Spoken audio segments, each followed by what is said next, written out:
I was born in Matadi in 1991. I was the fourth child of eight.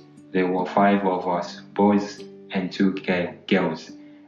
We would have water fight and play games outdoors, especially football. My father was a pastor. Church was a regular African church service. We would sing, pray, and my father would deliver a sermon. Those Sunday afternoons were so much fun. When I was 7 years old, my mom fell pregnant with the ninth child. She wasn't very well and was struggling with the pregnancy. She went to Kinshasa for sport, but sadly passed away in 1996, and the baby didn't make it. I was only 5 years old. Before my mom passed away, she asked one of her brothers, who were both in the UK, to please take care of one of her children. About a year later, my father took me to my mother's sister, Auntie Keisha. I started spending time with her as I would be moving to England with her. My one instruction was to never let anyone know my aunt and uncle were not my parents. A few months later, I left my family and flew to the UK.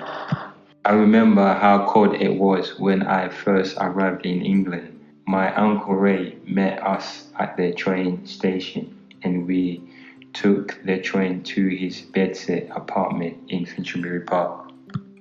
My first day of school was a bit hard.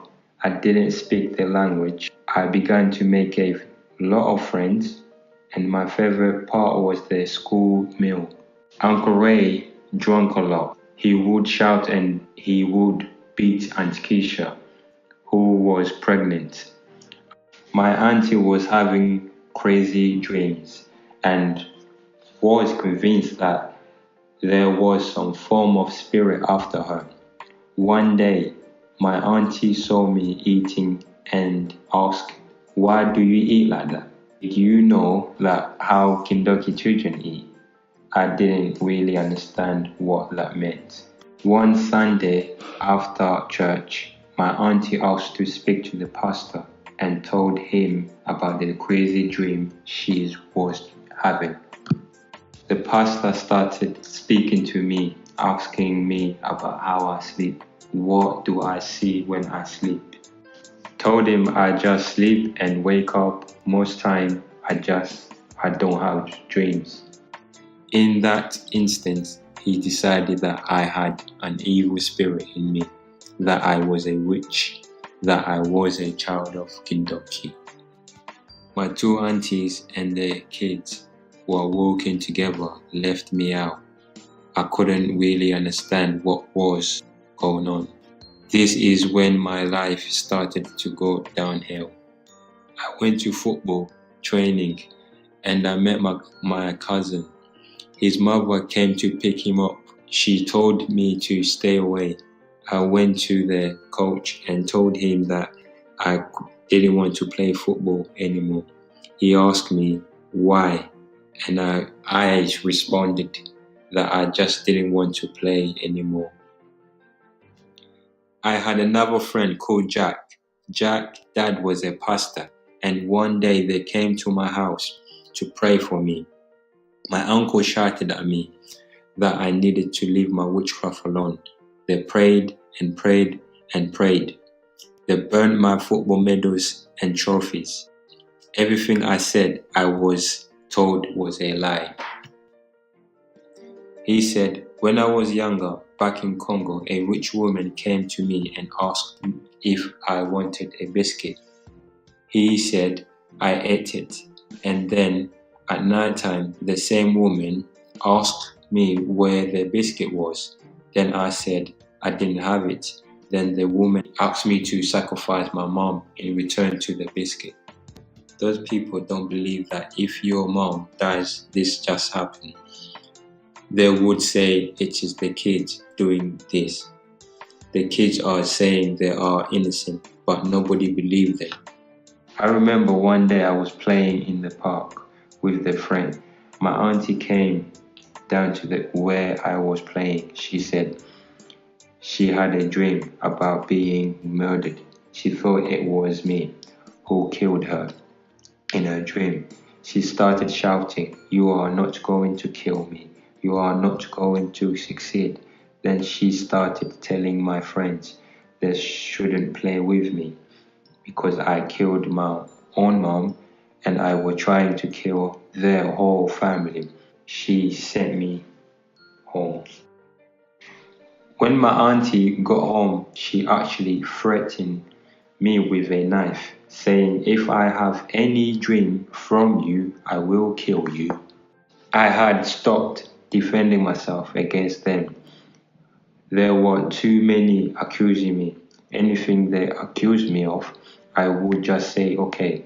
Auntie Keisha went to my school to see if she could get permission for me to go to Congo for an deliverance. She told them she believed I was bewitched by a woman. She told the school she did not want me to have Kindoki. She wanted the spirit driven out. Staff at the school contacted social service and expressed their concern. Social service decided that it would be dangerous for me to go there for an deliverance.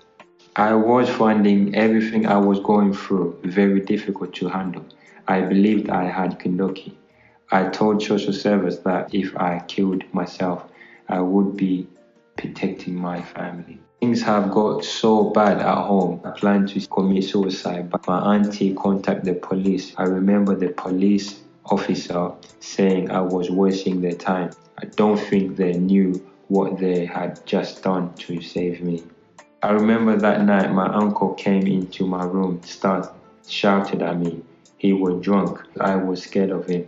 Even at night, if I had to pee, I would pee in a bowl and pour it on the carpet so I wouldn't have to leave the room and face my uncle. I didn't want to stay in the house anymore. I would ride the bus back and forth so I could sleep. I would stay on the bus till the last stop. Social service referred me to a hospital to be assessed. I would stay there for the whole week, then on weekend I would go home. I was frightened of going home for the weekend. Social service decided that I would instead go stay with foster care for 3 weekends. Weekend Uncle Ray visited me unannounced. He said I was ugly and too black, that this due to the devil inside me. I told Miss Jallo that my auntie wasn't really my mother. They now understood why I was being treated the way I was. So the service asked me what I would like to do at this stage, and after a final meeting, the local authorities, they made a decision to keep me in foster care for the remainder of my childhood. Life was so much better in every way.